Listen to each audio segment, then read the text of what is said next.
প্রিয় শিক্ষার্থীবৃন্দ,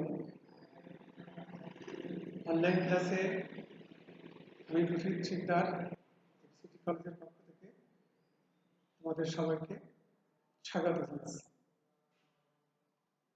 আজকের আমাদের পাঠের বিষয় অর্থনীতি প্রথম পত্রের দ্বিতীয় অধ্যায় থেকে ভারসাম্য দামের উপর চাহিদা যোগানের পরিবর্তনের প্রভাব। চাহিদা ও যোগানের সমতার দ্বারা বাজারে যে ভারসাম্য দাম পাওয়া যায় তা চাহিদা যোগানের যে কোনোটির বা উভয়ের পরিবর্তনের ফলে পরিবর্তন হয়ে যায়।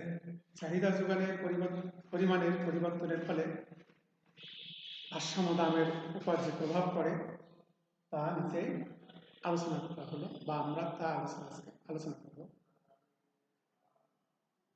যোগান স্থির থেকে চাহিদার পরিবর্তন। যোগান স্থির থেকে চাহিদার পরিবর্তন দুই রকম।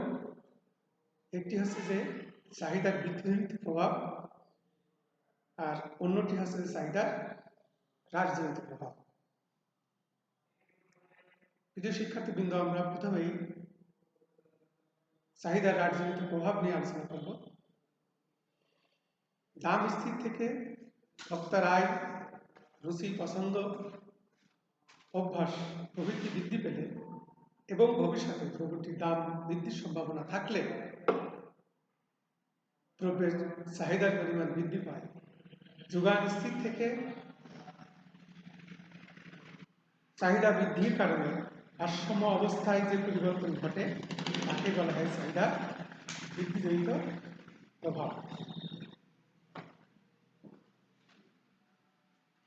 এরপর আমরা আলোচনা করব চাহিদার হ্রাসজনিত প্রভাব নিয়ে। দাম স্থির থেকে চাহিদাকে প্রভাবিত করে এমন সব উপাদান যেমন ভোক্তার আয়, রুচি, অভ্যাস ইত্যাদি হ্রাস পেলে চাহিদা হ্রাস পায়। যোগান স্থির থেকে চাহিদার পরিমাণ হ্রাস পেলে চাহিদার রেখা বাম দিকে স্থানান্তরিত হয়। এক্ষেত্রে ভারসাম্য দাম এবং পরিমাণ উভয় হ্রাস পায়। এখন আমরা চিত্রের সাহায্যে ব্যাখ্যা করব।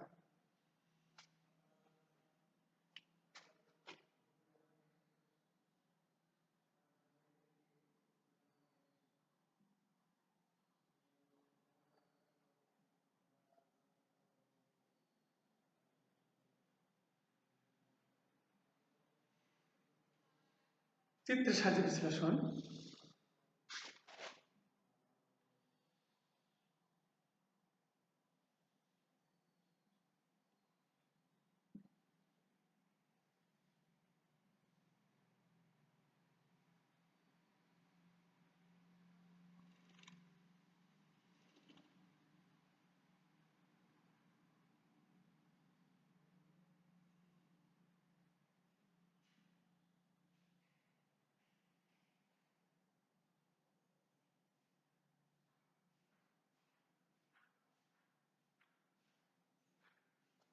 এইটি আমাদের মূল প্রশ্ন, যে ভারসাম্য দাম উপর চাহিদা যোগানের পরিবর্তনের প্রভাব।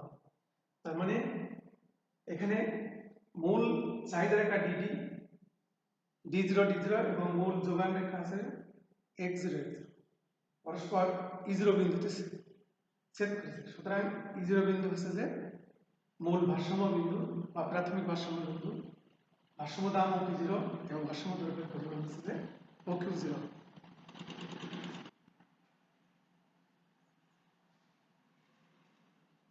যোগান স্থির থেকে, অর্থাৎ যোগান H0 স্থির থেকে যদি চাহিদার পরিমাণ বৃদ্ধি পায়, চাহিদার পরিমাণ যদি বৃদ্ধি পায় তাহলে চাহিদা রেখা কোথায় শিফট করবে? চাহিদা রেখা ডান দিকে স্থানান্তরিত হবে। চাহিদা রেখা ডান দিকে স্থানান্তরিত হবে। সেক্ষেত্রে নতুন চাহিদা রেখা আমাদের কি D1 D1 এই D1 D1 চাহিদা রেখা মূল যোগান রেখা x0 x0 কে E1 বিন্দুতে ছেদ করেছে।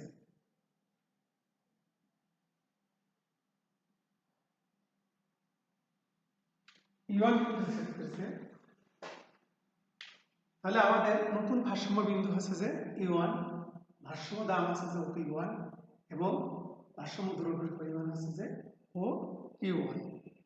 অর্থাৎ যোগান স্থির থেকে চাহিদা বৃদ্ধি পেলে ভারসাম্য দাম এবং পরিমাণ উভয়ই বৃদ্ধি পায়। ভারসাম্য দাম এবং পরিমাণ উভয়ই আছে যে বৃদ্ধি পায়। ভারসাম্য দাম বৃদ্ধি পেয়েছে P0 P1 এবং পরিমাণ বৃদ্ধি পেয়েছে P0 P1। এরপর যোগান স্থির থেকে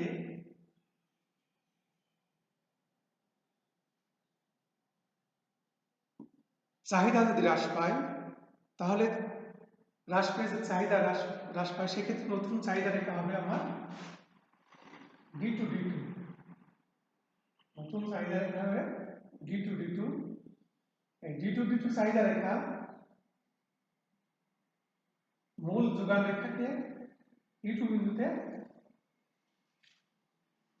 ছেদ করেছে। সুতরাং ভারসাম্য বিন্দু হচ্ছে যে E2 এবং ভারসাম্য দাম OP2 আর ভারসাম্য দ্রব্যের পরিমাণ হচ্ছে যে OQ2। এভাবে যোগান স্থির থেকে চাহিদা হ্রাস পেলে কি হয়? ভারসাম্য দাম এবং পরিমাণ উভয়ই হ্রাস পায়।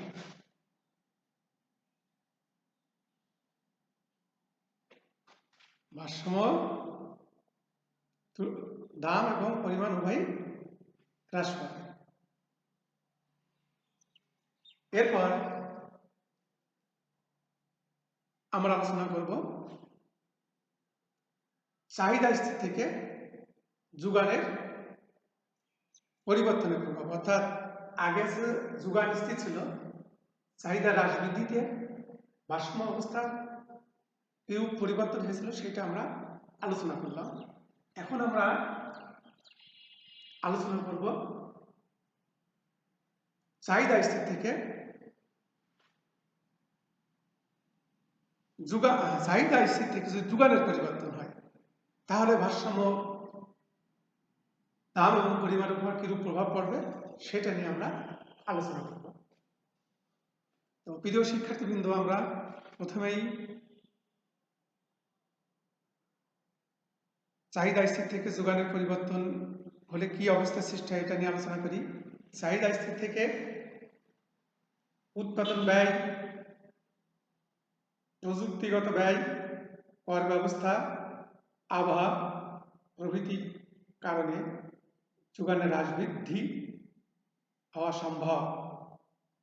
এর ফলে ভারসাম্য দাম এবং পরিমাণের পরিবর্তন ঘটে। যেমন যোগানের বৃদ্ধিজনিত প্রভাব, অর্থাৎ চাহিদা স্থির থেকে যোগান বৃদ্ধি পেলে কি হবে, আর চাহিদা স্থির থেকে যোগান হ্রাস পেলে কি হবে, অর্থাৎ যোগানের হ্রাসজনিত প্রভাব আর যোগানের বৃদ্ধিজনিত প্রভাব, এই দুটো প্রভাব নিয়ে আমরা আলোচনা করব। চাহিদা স্থির থেকে অনুকূল প্রভাবের ফলে বা অনুকূল প্রভাবের কারণে যোগানের পরিমাণ বৃদ্ধি পেলে যোগান রেখা ডান দিকে স্থানান্তরিত হবে। ভারসাম্য দাম হ্রাস পাবে এবং পরিমাণ এক্ষেত্রে বৃদ্ধি পাবে। আর যোগানের হ্রাসজনিত প্রভাব, চাহিদা স্থির থেকে প্রতিকূল প্রভাবের কারণে যোগানের পরিমাণ হ্রাস পেলে যোগান রেখার বাম দিকে স্থানান্তরিত হয়ে ভারসাম্য দাম বৃদ্ধি করবে এবং ক্রয় বিক্রয় পরিমাণ হ্রাস করবে। একে বলা হয় যোগানের হ্রাসজনিত প্রভাব। একেই ভারসাম্য দাম এবং পরিমাণের উপর যোগানের পরিবর্তনজনিত প্রভাব বলে। বিষয়টা আমরা চিত্রের সাহায্যে ব্যাখ্যা করব। আমরা একটা চিত্র আঁকি।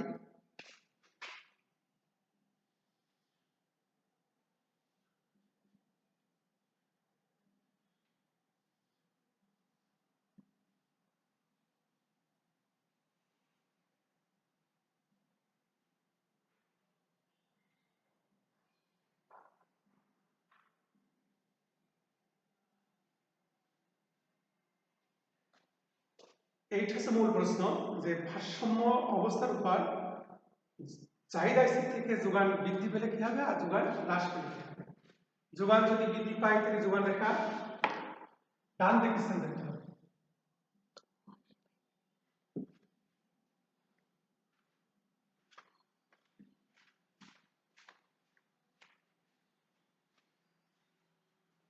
চাহিদা স্থির থেকে চিত্র অনুযায়ী চিত্র ভূমিভাগ আছে চাহিদা যোগানের পরিমাণ লম্বকে দাম দেখানো হয়েছে। d0 হচ্ছে মূল চাহিদা রেখা, x0 হচ্ছে মূল যোগান রেখা।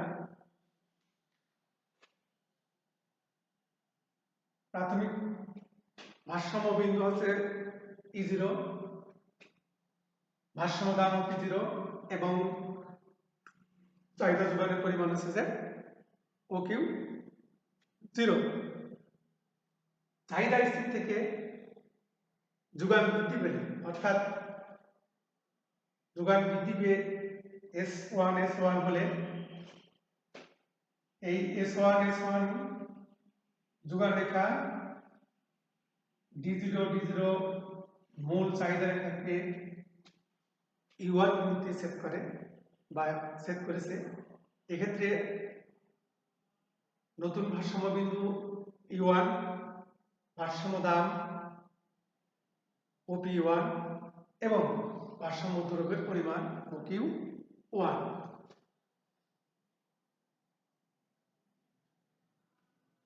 চাহিদা স্থির থেকে যোগান বৃদ্ধি পেলে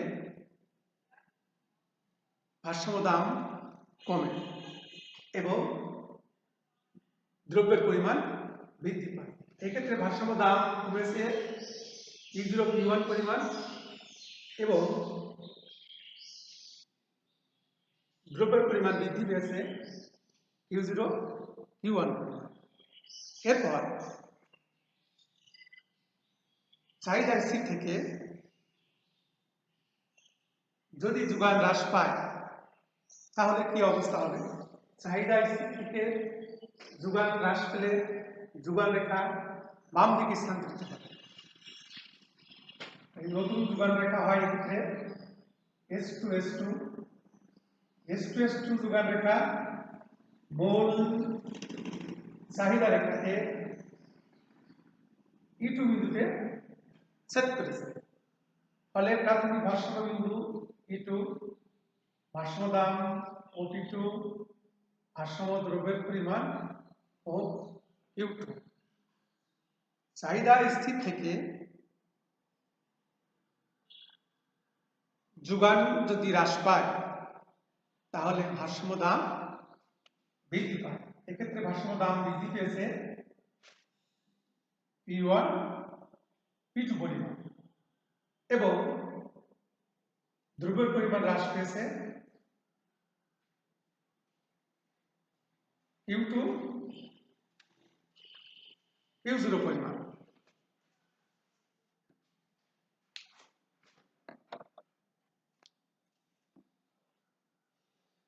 প্রিয় শিক্ষার্থীবৃন্দ, চিত্রের বর্ণনা আমি আবার একটু বলি।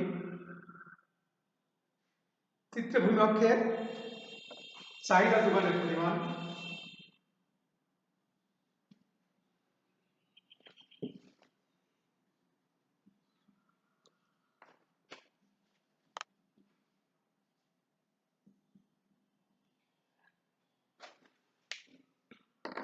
চিত্রে ভূমিকক্ষে আছে চাহিদা যোগানের পরিমাণ, লম্ব অক্ষে দাম দেখানো হয়েছে।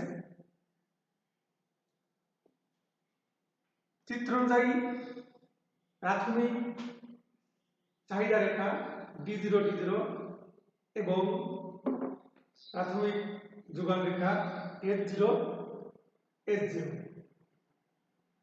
E0 প্রাথমিক ভারসাম্য বিন্দু। যেহেতু প্রাথমিক চাহিদা রেখা এবং প্রাথমিক যোগান রেখা পরস্পরকে E0 বিন্দুতে ছেদ করেছে, তাহলে E0 হচ্ছে যে প্রাথমিক ভারসাম্য বিন্দু। এক্ষেত্রে ভারসাম্য দাম OP0, ভারসাম্য দ্রব্যের পরিমাণ OQ0। যোগান স্থির থেকে চাহিদা বৃদ্ধি পেলে চাহিদা রেখা ডান দিকে স্থানান্তরিত হবে, অর্থাৎ মূল চাহিদা রেখার উপরে নতুন চাহিদা রেখা আরেকটি চাহিদা রেখা সৃষ্টি হবে। এক্ষেত্রে নতুন চাহিদা রেখা D1 D1, এই D1 D1 চাহিদা রেখা মূল যোগান রেখাকে আমাদের এখানে F0 এই মূল যোগান রেখাকে E1 বিন্দুতে সেট করেছে। সুতরাং E1 বিন্দু হচ্ছে নতুন ভারসাম্য বিন্দু। এক্ষেত্রে ভারসাম্য দাম হচ্ছে যে OP1 এবং ভারসাম্য দ্রব্যের পরিমাণ OQ1। তাহলে আমাদের কি হলো, যোগান স্থির থেকে চাহিদা বৃদ্ধি পেলে ভারসাম্য দাম এবং পরিমাণ উভয় বৃদ্ধি পাচ্ছে। এক্ষেত্রে ভারসাম্য দাম বৃদ্ধি পেয়েছে P0 P1 পরিমাণ এবং দ্রব্যের পরিমাণ বৃদ্ধি পেয়েছে Q0 Q1 পরিমাণ। এরপর যোগান যদি স্থির থেকে চাহিদা হ্রাস পায় তাহলে নতুন চাহিদা রেখা মূল চাহিদা রেখার বাম দিকে স্থানান্তরিত হবে। এক্ষেত্রে আমাদের নতুন চাহিদা রেখা D2 D2, এই D2 D2 চাহিদা রেখা মূল যোগান রেখা F0 F0 কে E2 বিন্দুতে সেট করেছে। সুতরাং ভারসাম্য বিন্দু E2 এবং ভারসাম্য দাম OP2, ভারসাম্য দ্রব্যের পরিমাণ OQ2। যোগান স্থির থেকে চাহিদা হ্রাস পেলে ভারসাম্য দাম এবং পরিমাণ উভয় হ্রাস পাবে। এরপর চাহিদা স্থির থেকে যোগানের পরিবর্তনের প্রভাব নিয়ে আমরা আলোচনা করব। চাহিদা স্থির থেকে যদি যোগানের পরিমাণ বৃদ্ধি পায় সেক্ষেত্রে নতুন যোগান রেখা মূল যোগান রেখার ডান দিকে স্থানান্তরিত হবে। তাহলে এখানে আমাদের নতুন যোগান রেখা ডান দিকে স্থানান্তরিত হয়েছে কি S1 S1 এই S1 S1 নতুন যোগান রেখা মূল চাহিদা রেখাকে E2 বিন্দুতে সেট করেছে, E1 বিন্দুতে সেট করেছে। সুতরাং নতুন ভারসাম্য বিন্দু আছে E1, ভারসাম্য দাম OP1, ভারসাম্য দ্রব্যের পরিমাণ OQ1। চাহিদা স্থির থেকে যদি যোগান বৃদ্ধি পায় তাহলে ভারসাম্য দাম কমে এবং দ্রব্যের পরিমাণ বৃদ্ধি পায়। এক্ষেত্রে ভারসাম্য দাম কমেছে P0 P1 পরিমাণ এবং দ্রব্যের পরিমাণ বৃদ্ধি পেয়েছে Q0 Q1। এরপর আমরা দেখি চাহিদা স্থির থেকে যদি যোগান হ্রাস পায় তাহলে কি অবস্থা হয়। চাহিদা স্থির থেকে অর্থাৎ চাহিদার কোনো পরিবর্তন হবে না, স্থির থেকে যোগানের পরিমাণ যদি হ্রাস পায় তাহলে এক্ষেত্রে নতুন যোগান রেখা মূল যোগান রেখার বাম দিকে স্থানান্তরিত হবে। অর্থাৎ এখানে নতুন যোগান রেখা হয়েছে S2 S2 S2 S2 যোগান রেখা মূল চাহিদা রেখা D0 D0 কে E2 বিন্দুতে সেট করেছে। সুতরাং ভারসাম্য বিন্দু E2 এবং ভারসাম্য দাম OP2, ভারসাম্য দ্রব্যের পরিমাণ OQ2। চাহিদা স্থির থেকে যোগান হ্রাস পেলে ভারসাম্য দাম বৃদ্ধি পায় এবং দ্রব্যের পরিমাণ এক্ষেত্রে হ্রাস পায়। অর্থাৎ এখানে দাম P0 P2 পরিমাণ বৃদ্ধি পেয়েছে এবং দ্রব্যের পরিমাণ Q0 Q2 পরিমাণ হ্রাস পেয়েছে। তো প্রিয় শিক্ষার্থীবৃন্দ, আজকের ক্লাস আমি এখানে শেষ করছি। তোমরা সবাই ভালো থেকো, সবাইকে ধন্যবাদ।